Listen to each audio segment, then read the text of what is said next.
एक राजा के दरबार में एक अजनबी आया और राजा को एक पत्र दिया। पत्र में लिखा था, राजा की जान खतरे में है। राजा ने पूछा, कौन है? अजनबी गायब हो गया। तभी दरवाजे पर दस्तक हुई। राजा ने दरवाजा खोला तो एक और अजनबी खड़ा था। उसने कहा, राजा को खतरा है, उन्हें बचाइए। राजा ने पूछा, कौन हो तुम और खतरा कहां से है? अजनबी ने कहा, मैं राजा का वफादार सेवक हूं। राजकुमार ने आपके खिलाफ साजिश रची है।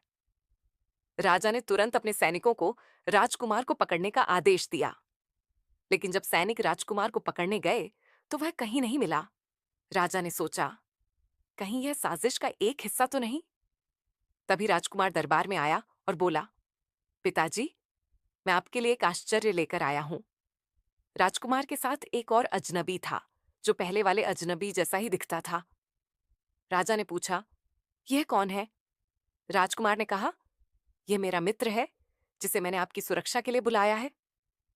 राजा को अभी भी संदेह था, लेकिन वह कुछ नहीं कह सका। रात में राजा ने अपने सबसे वफादार सेवक को बुलाया और कहा, मुझे लगता है कि मेरे खिलाफ साजिश है। तुम जाओ और पता करो कि क्या हो रहा है।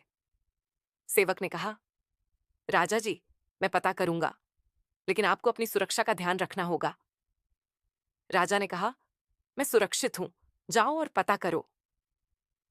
सेवक ने राजकुमार के कमरे में जाकर देखा कि राजकुमार एक आदमी से बात कर रहा था, जो पहले वाले अजनबी जैसा ही दिखता था।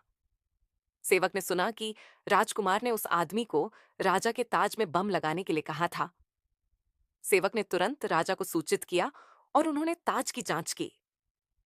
ताज में वास्तव में एक बम लगा हुआ था। सेवक ने बम को निष्क्रिय कर दिया और राजा की जान बच गई।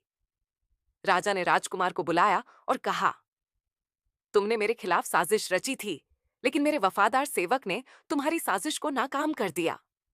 तुम्हारी सजा तुम्हारे किए की सजा होगी।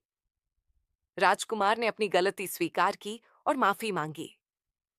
राजा ने अपने वफादार सेवक को पुरस्कृत किया और राजकुमार को सजा दी।